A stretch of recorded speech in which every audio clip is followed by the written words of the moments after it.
Hello friends, welcome to my YouTube channel. आज हम इस वीडियो में बात करने वाले हैं राष्ट्रीय प्रतीक के बारे में।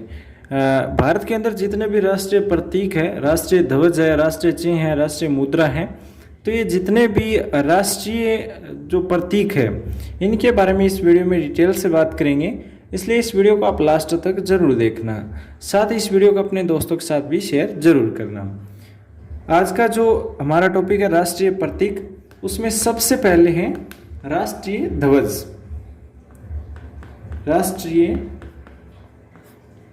ध्वज, राष्ट्रीय ध्वज, राष्ट्रीय ध्वज के बारे में देखें तो राष्ट्रीय ध्वज है वो है आयताकार। राष्ट्रीय ध्वज है वो है आयताकार। राष्ट्रीय ध्वज है वो आयताकार है। इसकी लंबाई और जो चौड़ाई का अनुपात है वो कितना है? तो लंबाई और चौड़ाई का अनुपात है 3:2। 3:2 के अंदर है वो राष्ट्रीय ध्वज बनाया जाता है। इसकी जो डिजाइन करता है वो कौन है? राष्ट्रीय जो ध्वज है इसका डिजाइन प्रस्ताव किसने दिया था? डिजाइन प्रस्ताव, डिजाइन का जो प्रस्ताव है वो किसने दिया था? इंपॉर्टेंट क्वेश्चन है। एसएससी के एग्जाम के अंदर, जो रेलवे के एग्जाम है उसमें पूछा जाता है कि राष्ट्रीय ध्वज जो बनाया गया है इसका डिजाइन है वो किसने दिया था? तो याद रखिए पिंगली वेंकैया। पिंगली वेंकैया नाम के एक व्यक्ति हैं जिन्होंने राष्ट्रीय ध्वज का डिजाइन है वो दिया था। इसके अंदर 4 रंग हैं, ठीक है। राष्ट्रीय ध्वज के अंदर कितने रंग हैं? 4 रंग हैं। 4 रंग हैं राष्ट्रीय ध्वज के अंदर। सबसे पहले हम देखिए केसरिया। केसरिया, केसरिया रंग है वो किसका प्रतीक है? तो वो है शौर्य और वीरता का। राष्ट्रीय ध्वज के अंदर जो केसरिया रंग है वो है शौर्य और वीरता का प्रतीक है केसरिया रंग। उसके बाद में हम बात करें सफेद की। केसरिया के बाद में आता है सफेद। सफेद की देखें तो सफेद है वो शांति का प्रतीक है। सफेद रंग है राष्ट्रीय ध्वज के अंदर, वो शांति का प्रतीक है। फिर आता है हरा रंग। हरा रंग है वो किसका प्रतीक है? तो वो है खुशहाली का। वो है खुशहाली का। राष्ट्रीय ध्वज के अंदर जो हरा रंग है वो है खुशहाली का। लास्ट में आता है नीला। नीला रंग है, नीले रंग की जो उसके अंदर चक्कर है, चक्कर में तीलियां बनी हुई हैं। इस तरह से चक्कर हैं, इसके अंदर जो तीलियां बनी हुई हैं इनकी संख्या कितनी है? ये भी इंपॉर्टेंट क्वेश्चन है।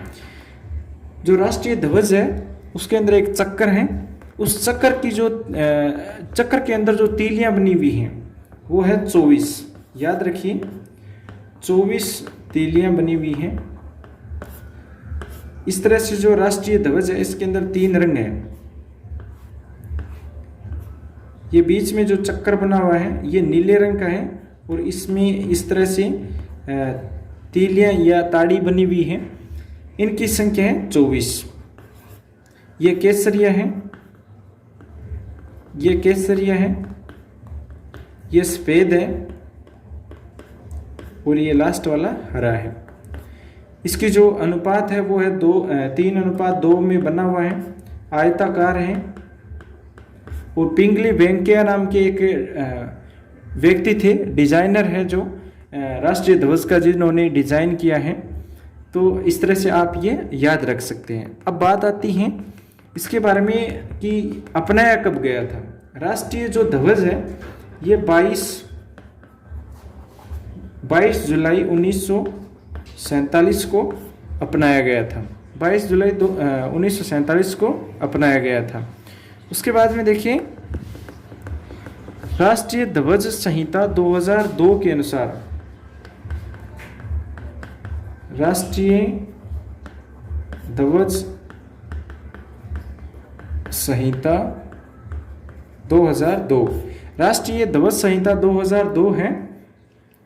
उसके अनुसार देखिए तो पहले क्या था कि ओनली डे, आप राष्ट्रीय ध्वज को सिर्फ दिन में ही फहरा सकते हैं, घर पर नहीं फहरा सकते, घर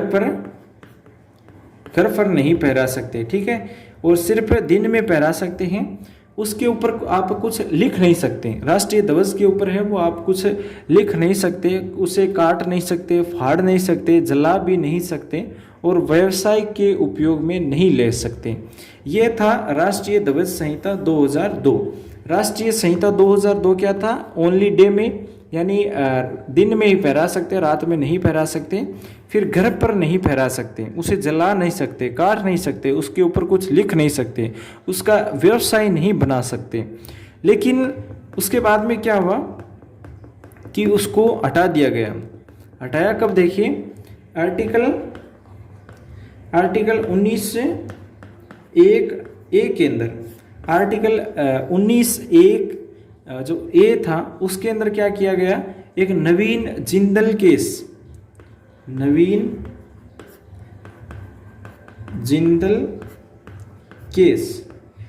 ये एक नया केस आया, नवीन जिंदल केस। इस केस के द्वारा हर घर तिरंगा, ये एक ऐसा केस आया, हर घर तिरंगा, जिसके अंदर क्या था कि दिन में फहरा सकते हैं, दिन प्लस रात, दिन में और रात में दोनों में फहरा सकते हैं, और घर पर भी फहरा सकते हैं, तो राष्ट्रीय ध्वज के बारे में जो इम्पोर्टेंट बातें थी वो आपको बताई गई। एक बार फिर से देख लेते हैं। राष्ट्रीय ध्वज है वो आयताकार है, इनका अनुपात है वो 3:2 है, ठीक है। और इसकी जो डिजाइनर है वो है पिंगली वेंकैया। 4 रंग है इसके अंदर, केसरिया शौर्य वीरता का है, सफेद शांति का है, हरा खुशहाली का है, 24 इसके अंदर तीलियां बनी हुई हैं। और 22 जुलाई 1947 को अपनाया गया था, 22 जुलाई 1947 को अपनाया गया था। और उसके बाद में देखिए तो सिर्फ पहले हैं वो राष्ट्रीय ध्वज संहिता 2002 के अनुसार उसके ऊपर कुछ लिख नहीं सकते, घर पर नहीं फहरा सकते, सिर्फ दिन में फहरा सकते, ये इसके जो रूल्स थे। उसके बाद में आया आर्टिकल 19(1)(a) के अनुसार क्या था, एक नवीन जिंदल केस आया जिसमें घर पर फहरा सकते हैं, दिन व रात में भी फहरा सकते हैं, और इसका नाम दिया गया था हर घर तिरंगा। अब हम नेक्स्ट देखते हैं राष्ट्रीय चिन्ह के बारे में। हमारा जो राष्ट्रीय चिन्ह है वो कौन सा है? राष्ट्रीय चिन्ह कौन सा है, ये आप देख सकते हैं। राष्ट्रीय चिन्ह कौन सा है? तो आपने देखा होगा 4 शेर वाला जो अशोक स्तंभ बना हुआ है, एक ये कहाँ से लिया हुआ है? देखिए अशोक सारनाथ स्तंभ से लिया गया है। राष्ट्रीय चिन्ह है ये अशोक सारनाथ स्तंभ से लिया गया है, सारनाथ स्तंभ से लिया गया है। ये कहाँ पर है? यूपी में है। अशोक सारनाथ स्तंभ है वो कहाँ पर है? यूपी के अंदर है। इसमें क्या था, इसके ऊपर 4 शेर बने हुए हैं, 4 शेर बने हुए हैं और चारों ही दिशा में हैं। चारों शेरों का जो मुंह है वो चारों अलग अलग दिशाओं में है और शांत मुद्रा में बैठे हुए हैं, शांत मुद्रा में है। चारों शेर है वो शांत मुद्रा में है। भारत की विदेश नीति का एक आधार है कि यह शांत मुद्रा में क्यों है, क्योंकि भारत नो फर्स्ट अटैक, यानी पहले किसी पर आक्रमण नहीं करेगा, इसलिए यह शांत है, यह एक प्रतीक है। ये जो 4 शेर है ये शांत मुद्रा में है, ये एक प्रतीक है नो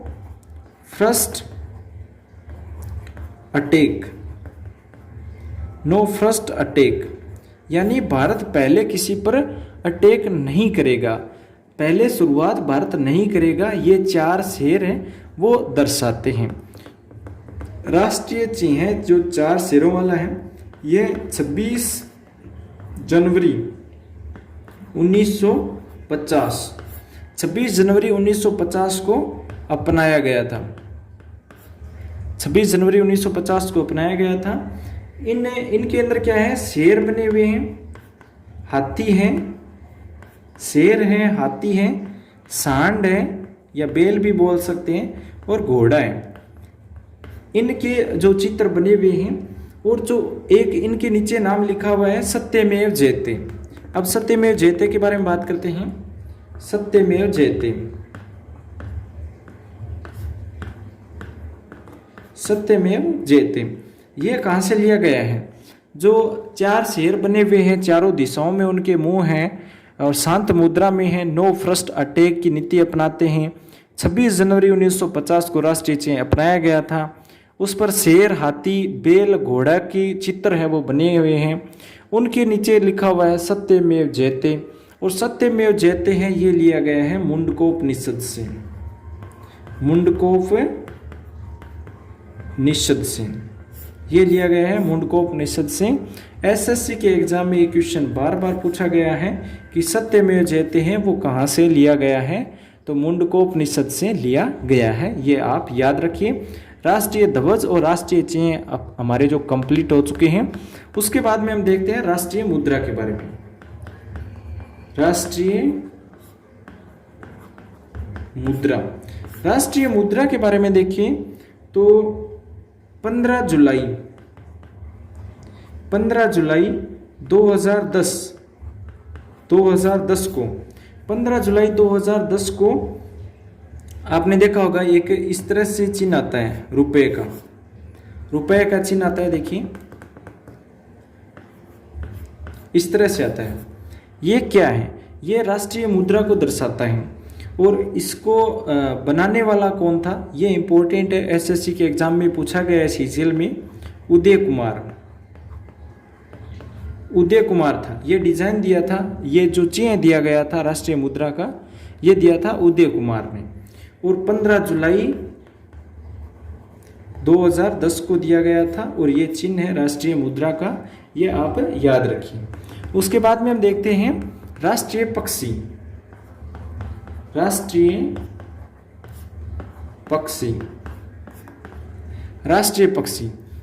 पक्षी के बारे में देखें तो राष्ट्रीय पक्षी है मोर।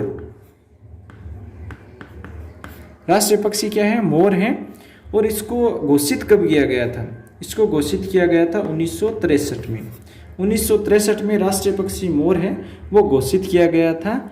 इसका वैज्ञानिक नाम याद रखिए, इसका वैज्ञानिक नाम है वो क्या है? तो इसका वैज्ञानिक नाम है पावो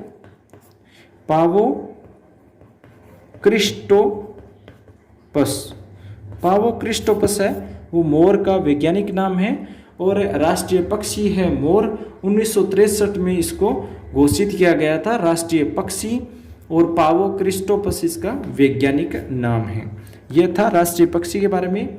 अब देखते हैं राष्ट्रीय पशु।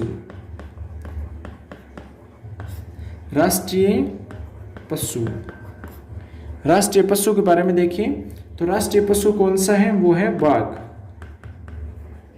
राष्ट्रीय पशु है भारत का, वो है बाघ। इसका वैज्ञानिक नाम देखें तो इसका वैज्ञानिक नाम है पैंथेरा टाइग्रिस।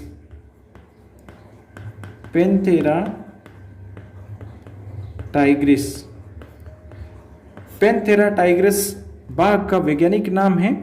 यह राष्ट्रीय पशु है। इसको एक टारगेट जारी किया गया था, प्रोजेक्ट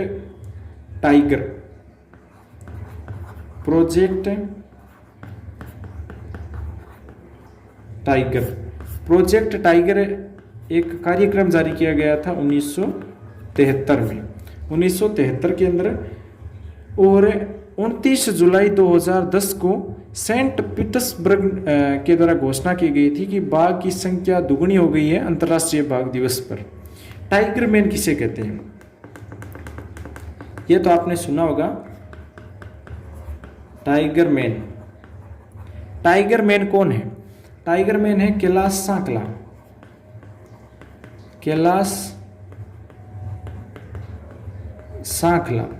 ये कहाँ से हैं? ये है जोधपुर से। कैलाश सांकला है वो टाइगर मैन है, और ये जोधपुर से हैं। राष्ट्रीय पशु है बाघ, इसका वैज्ञानिक नाम है पैंथेरा टाइग्रिस।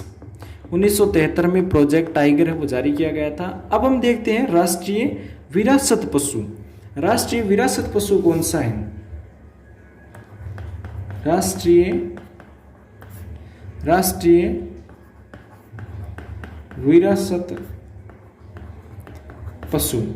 राष्ट्रीय विरासत पशु कौन सा है? तो वो है हाथी। राष्ट्रीय विरासत पशु है हाथी।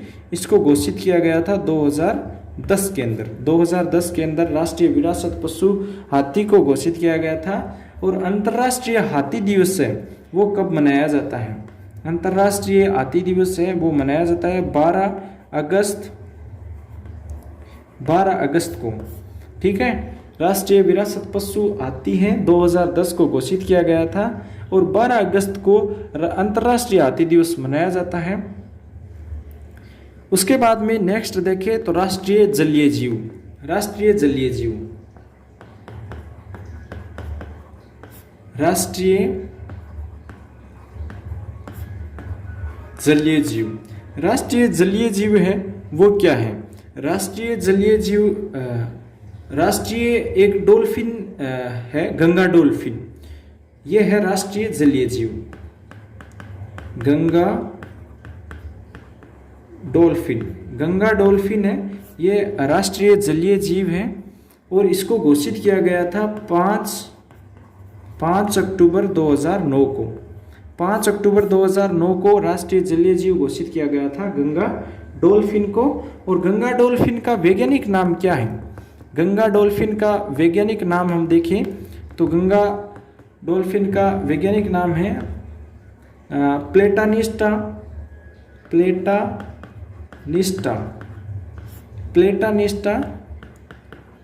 गंगेटिका। प्लेटानिस्टा गंगेटिका इसका वैज्ञानिक नाम है गंगा डॉल्फिन का। और टाइगर ऑफ गंगा शुशु इसका उपनाम है और अंधी होती है। ठीक है, जो गंगा डॉल्फिन है ये अंधी होती है। उसके बाद में देखिए राष्ट्रीय नदी। राष्ट्रीय नदी कौन सी है? राष्ट्रीय नदी के बारे में देखें तो वो है गंगा। राष्ट्रीय नदी ये है गंगा, गंगा नदी।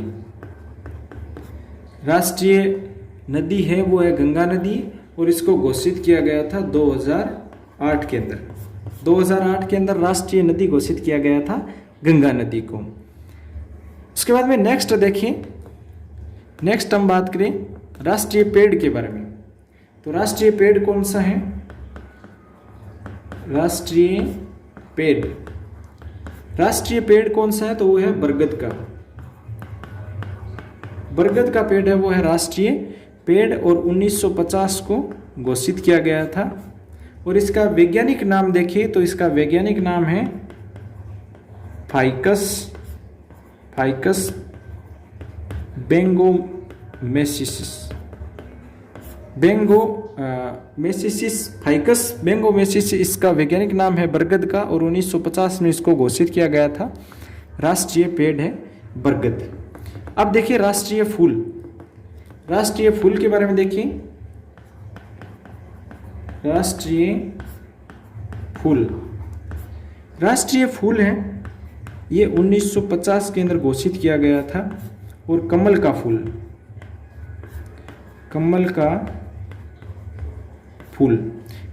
फूल है, इसका वैज्ञानिक नाम है नेलुम्बा न्यूसिफेरा।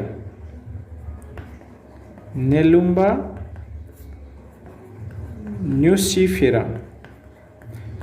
न्यूसिफेरा है वो राष्ट्रीय फूल कमल है और कमल का फूल है उसका वैज्ञानिक नाम है नेलुम्बा न्यूसिफेरा। 1950 के अंदर इसको राष्ट्रीय फूल है वो घोषित किया गया था।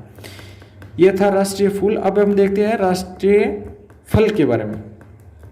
राष्ट्रीय फल कौन सा है? राष्ट्रीय फल की बात करें तो वो है आम। राष्ट्रीय फल कौन सा है? आम है और 1950 के अंदर इसको घोषित किया गया था राष्ट्रीय फल। पाकिस्तान फिलीपींस राष्ट्रीय फल भी आम है। ठीक है, हमारा जो राष्ट्रीय फल आम है यही पाकिस्तान का है। फिलीपींस का भी राष्ट्रीय फल है वो आम है। हमारे जो इंडिया के अंदर 1950 को इस घोषित किया गया था राष्ट्रीय फल आम। अब हम नेक्स्ट देखिए, तो नेक्स्ट बात करें तो वो है राष्ट्रीय गान। राष्ट्रीय गान के बारे में देखिए तो इम्पोर्टेंट है, राष्ट्रीय गान और राष्ट्रीय गीत है, ये दोनों ही इम्पोर्टेंट है। अब हम देखते हैं राष्ट्रीय गान के बारे में। राष्ट्रीय गान, राष्ट्रीय गान के बारे में देखें तो वो है जन गण मन। जन गण मन है वो हमारा राष्ट्रीय गान है। ये आपको पता होगा पहली बार कब गाया गया था। ये क्वेश्चन भी एसएससी रेलवे बार बार पूछती है कि पहली बार है वो कब गाया गया था राष्ट्रीय गान को। तो पहली बार यानी फर्स्ट बार 1911 के अंदर, फर्स्ट बार 1911 के अंदर जो कलकत्ता अधिवेशन हुआ था उसमें गाया गया था। कलकत्ता अधिवेशन में, कलकत्ता अधिवेशन के अंदर राष्ट्रीय गान है वो गाया गया था जन गण मन। फर्स्ट बार 1911 के अंदर कलकत्ता अधिवेशन में। और राष्ट्रीय गान के बारे में और भी बहुत सारी जानकारी हैं वो देखिए। तो देखिए इसका जो टाइमिंग है वो है 52 सेकेंड। राष्ट्रीय गान का जो गाने का जो टाइम है, आप राष्ट्रीय गान को 52 सेकेंड में कंप्लीट कर सकते हैं, यानी इसका टाइमिंग है 52 सेकेंड। और इसका जो टाइटल है ये एक छुपा हुआ क्वेश्चन है। राष्ट्रीय गान का टाइटल पूछ लेते हैं कई बार, भारत भाग्य विधाता। भारत भाग्य विधाता, ये इसका राष्ट्रीय गान का टाइटल है, भारत भाग्य विधाता। 52 सेकेंड के अंदर इसको गाया जाता है। और राष्ट्रीय गान को 24 जनवरी 1950, 24 जनवरी 1950 को अपनाया गया था। आर्टिकल देखिए, यह भी इम्पोर्टेंट है। आजकल क्या है कि एग्जाम के अंदर ये तो नॉर्मल क्वेश्चन हो गए, 52 सेकेंड वाला भारत भाग्य विधाता पहली बार 1911 के अंदर 11 में कलकत्ता अधिवेशन में गाया गया था, ये क्वेश्चन तो नॉर्मल हो गए। अब क्या पूछा जाता है कि आर्टिकल बताओ, तो आर्टिकल 51A, याद रखिए 51A के अंदर राष्ट्रीय गान का जिक्र किया गया है और राष्ट्रीय गान का सम्मान भी किया गया है। राष्ट्रीय गान का सम्मान किया गया है आर्टिकल 51A के अंदर। और 24 जनवरी 1950 को लागू किया गया था राष्ट्रीय गान। अब देखते हैं राष्ट्रीय गीत। राष्ट्रीय गीत,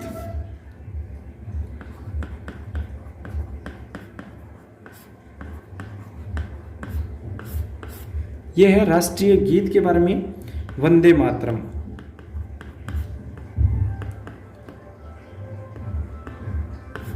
वंदे मातरम हमारा जो राष्ट्रीय गीत है वो है वंदे मातरम। और इसको जो लिखने वाले हैं वो कौन है? बंकिम चंद्र चटर्जी। आपने छोटी क्लास में पढ़ा होगा बंकिम चंद्र चटर्जी। बंकिम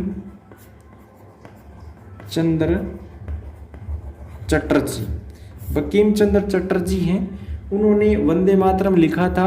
और इन्होंने कहाँ से लिया था? आनंद मठ। याद रखिए, ये नेक्स्ट पर लिखता हूँ मैं, ये क्वेश्चन इंपॉर्टेंट है। बंकिम चंद्र चटर्जी है, उन्होंने वंदे मातरम है वो आनंद मठ से लिया है। आनंद मठ, याद रखिए। वंदे मातरम राष्ट्रीय गीत के बारे में बात करें तो आनंद मठ इसका सही आंसर होगा। इसका टाइमिंग है वो है 65 सेकेंड। राष्ट्रीय गीत का जो टाइमिंग है वो है 65 सेकेंड और राष्ट्रीय गान का है वो है 52 सेकेंड। पहली बार राष्ट्रीय गीत कहाँ पर गाया गया था? पहली बार है वो 1896 के अंदर कलकत्ता। ये तो आप याद रख सकते हैं। राष्ट्रीय गीत और राष्ट्रीय गान है वो कलकत्ता के अंदर है वो गाए गए थे पहली बार। 1911 के अंदर तो गाया गया था राष्ट्रीय गान और 1896 के अंदर राष्ट्रीय गीत है वो गाया गया था। वंदे मातरम हमारा राष्ट्रीय गीत है जो बंकिम चंद्र चटर्जी के द्वारा लिखा गया है। इन्होंने आनंद मठ से लिया है। और इसको स्वीकार कब किया गया था? यानी जो राष्ट्रीय गीत है इसको स्वीकार किया गया था 24 जनवरी 1950। और 24 जनवरी 1950 को राष्ट्रीय गान स्वीकार किया गया था। आनंद मठ का विद्रोह है, सन्यासी विद्रोह का उल्लेख, ये भी एक इम्पोर्टेंट है। अब हम देखते हैं राष्ट्रीय पंचांग के बारे में। जो राष्ट्रीय पंचांग है उसके बारे में देखते हैं। राष्ट्रीय पंचांग, राष्ट्रीय पंचांग के बारे में देखिए तो शक संवत 78 ईस्वी, संवत 78 ईस्वी, शक संवत 78 ईस्वी। चैत के अंदर आता है, चैत महीना है इसका फर्स्ट है। राष्ट्रीय पंचांग का 21 या 22 मार्च से शुरू होता है और फाल्गुन महीना है वो अंत है, चैत्र फर्स्ट है और फाल्गुन लास्ट है। और 22 मार्च 1957 को अपनाया गया था। 22 मार्च 1957 को राष्ट्रीय पंचांग है वो अपनाया गया था। राष्ट्रीय हॉलीडे, राष्ट्रीय हॉलीडे भी आप याद रखिए। राष्ट्रीय हॉलीडे, राष्ट्रीय हॉलीडे कौन सा है? 3 है। एक तो है 26 जनवरी, एक आता है 15 अगस्त और एक आता है 2 अक्टूबर। 2 अक्टूबर गांधी जयंती है, इसलिए यह राष्ट्रीय हॉलीडे है। 26 जनवरी, 15 अगस्त और 2 अक्टूबर। 22 मार्च 1957 को राष्ट्रीय पंचांग है वो अपनाया गया था, शक संवत 78। ठीक है, यह आज की एक खास जानकारी थी राष्ट्रीय चिन्ह के बारे में। राष्ट्रीय जो हमारे प्रतीक हैं उनके बारे में इस वीडियो के अंदर बताया है। आपको कैसा लगा कमेंट में ज़रूर बताना। नेक्स्ट वीडियो के अंदर एक नया टॉपिक लेकर के आएंगी, इसलिए आप चैनल को सब्सक्राइब कर लेना, साथ ही इस वीडियो को लाइक करके अपने दोस्तों के साथ भी शेयर ज़रूर करना। Thanks for watching. आपका दिन शुभ हो।